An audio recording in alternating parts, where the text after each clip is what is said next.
What's going on, y'all? It's JD Piquel. Today on the Hard Count, we're going to talk about what we know about the Big 12 Conference after Week 3.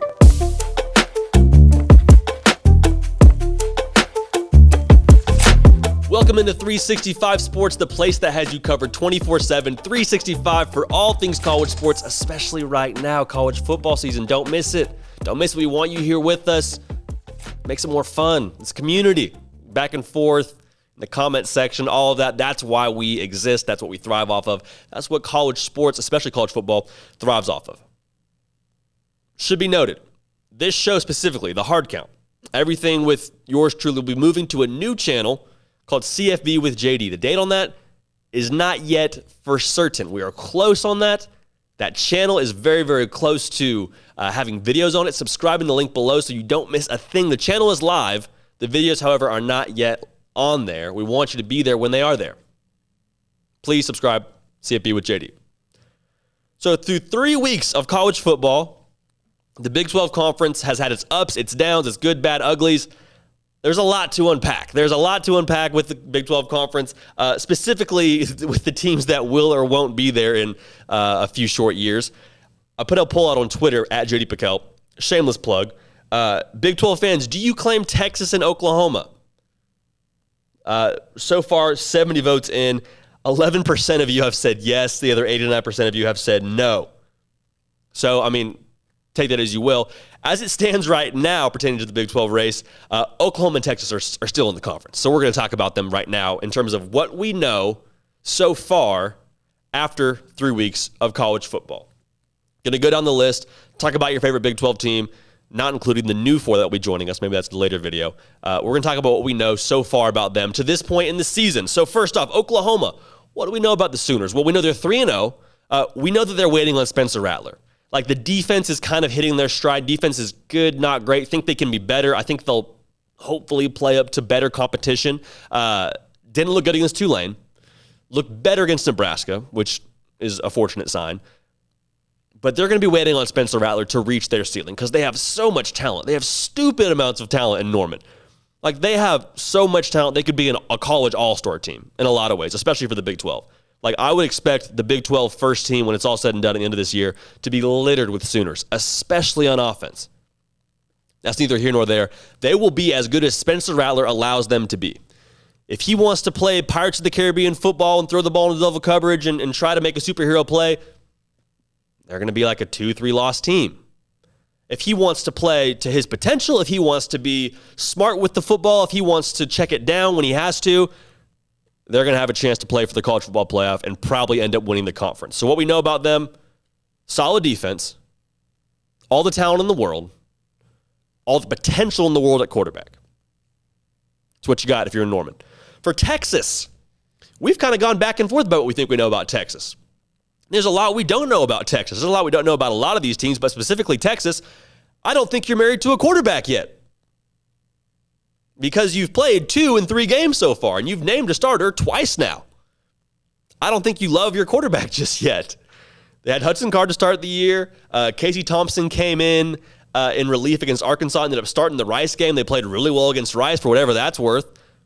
I don't know if you have your quarterback yet at Texas. And so that's, I guess, we know that they don't necessarily have a marriage they're completely happy with at quarterback. We'll see this next coming week because Casey Thompson looked great against Rice. Again, that sample size, I think, leaves some to be desired. What you do know is that you're going to depend on Bijan Robinson. Bijan Robinson is the best player in college football, not named Kayvon Thibodeau. Fact check me on that, because there's probably some other guys that are in contention for being one of the best players in college football. But in terms of best running back in college football, I think through 3 games, it's really hard to make an argument against Bijan Robinson. He's such a complete back, hurts you in the pass game, doesn't go down easy on contact, such a versatile back. Really reminds me a lot of what Christian McCaffrey was for Stanford. I mean, he's a guy that needs to see at least 20 touches or more a game for them to have a chance to win. On defense, you're solid. I don't know if you're elite yet. You kind of got exposed a little bit against Arkansas, but besides that, your sample size is halfway decent. I need you to be more physical. In that front 7, I need more physicality from you against just the run as a whole, because you got kind of exposed against Arkansas. Arkansas kind of did what they wanted to you on offense. I'm sorry. Offensive line, which was the other point I was going to make, I think you're still sort of maturing there. You have 4 returning starters, but the Arkansas game really exposed a lot of things on both sides of the ball, interior-wise. Hudson Card was running for his life. Hudson Card may not be your starting quarterback right now because of what you don't have on an offensive line. So you've got guys that have played a lot of football, but I think you're still sort of finding your own, if that makes sense. So what you know about Texas, you don't think you have a quarterback just yet. You can depend on Bijan Robinson. He's going to be your bell cow, if you will. And then defensively, you're good, not great. Not a bad report card. For Iowa State, your defense is going to be your defense. We know that. Defense is going to keep you in virtually every game. Even in the Cyhawk game, Iowa really just bodied you in so many different ways, especially on their defensive side of the football. They made Brock Purdy look extremely average, got him benched. Defense still kept you in it. That's an enormous luxury if you're Matt Campbell. So your defense is your defense. Be grateful for that and be excited about that. The bad news is Brock Purdy is not someone that you can necessarily put all your chips in on and say, all right, we're going to do nothing but bet on Brock Purdy this game, go win us the football game. He showed you against Iowa that's not his game. That's not who he is. He's not that guy, pal. I'm sorry. I'm just sorry to say it. It's not very Purdy when it's only him. But the great news is you have a lot of weapons. Breece Hall is phenomenal. He's still finding his own. I think Breece Hall is still Breece Hall. You can bet on that. You can feel confident in knowing that. You got Charlie Kolar. You don't necessarily have what you need vertically if you're Iowa State. That's another thing I think you know. You know that your game is going to be played in the box.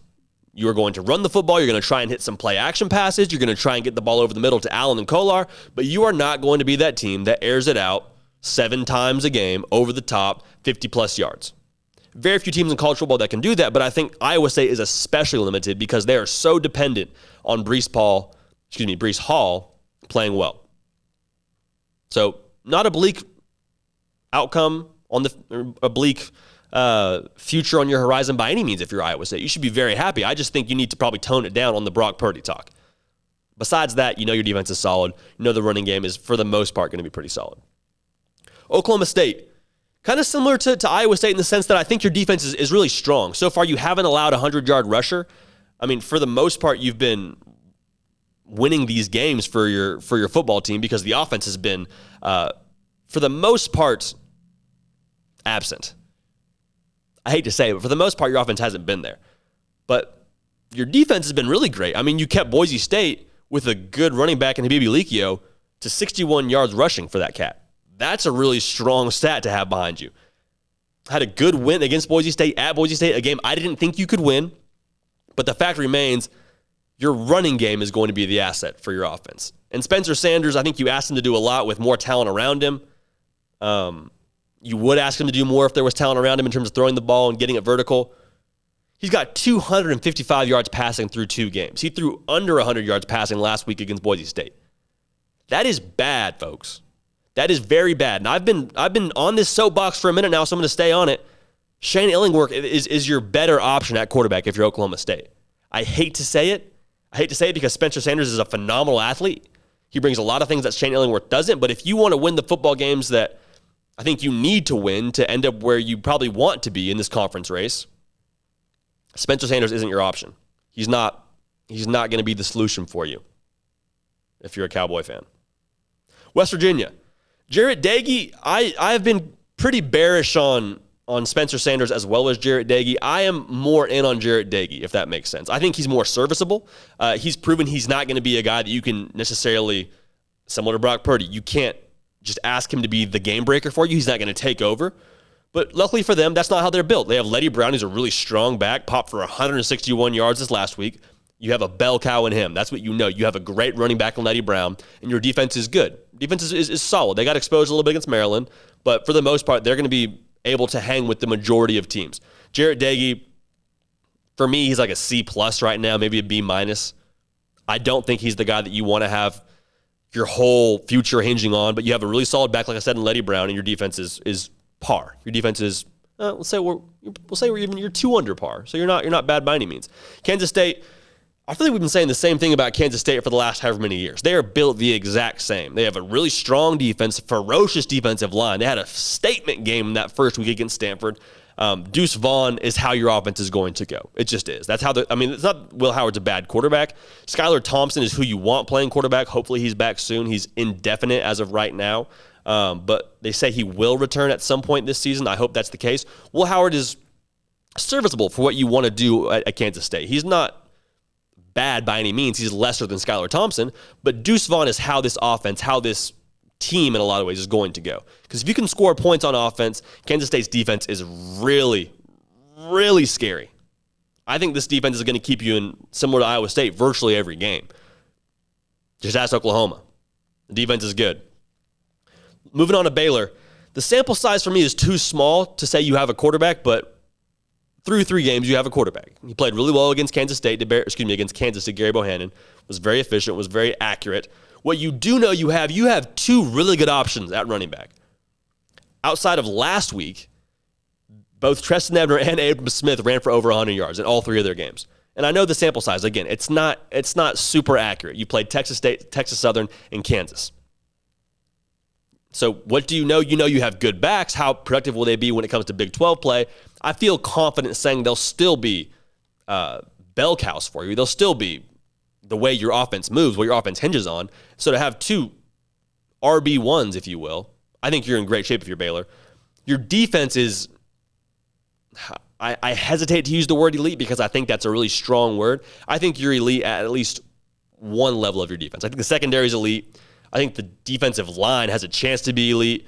The linebacking core, I lied. I'll say 2 levels of their defense are elite. Linebacking core is elite with Petrie, Bernard, Dylan Doyle. They are going to be very, very good on defense. And again, that's going to keep them in a lot of games this year. And I'm excited to see what they do against Iowa State because that'll be a really good litmus test for them. So do you have a quarterback? I don't know. I'm not sure yet. You have a running game, and you have at the very least, strong defense. Moving on to Texas Tech, I think you can win with Tyler Shough. That's what you know right now. You have Tyler Shough, and he's not super consistent, but when he's on, he's on.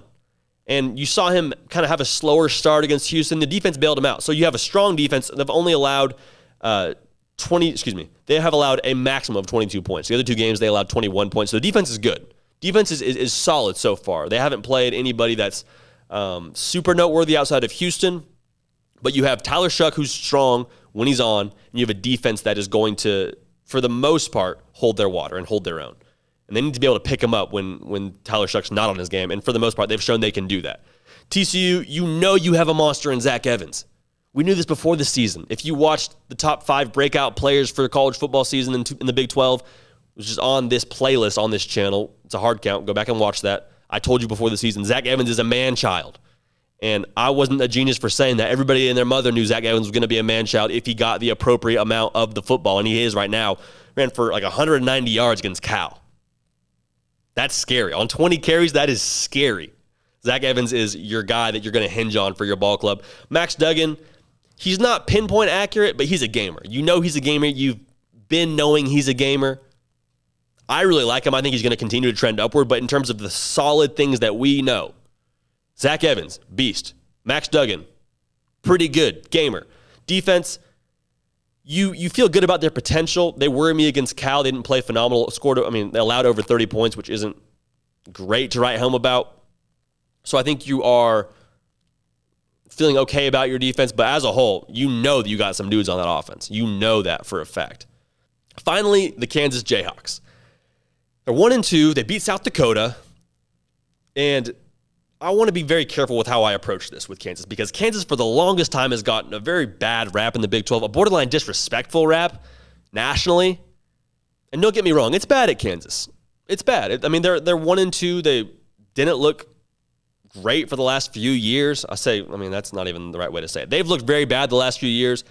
They looked okay against Coastal Carolina. They looked okay for a quarter or 2 against Baylor. They've hung with these teams. Now, bottom line, they got absolutely handed to them in the end result there.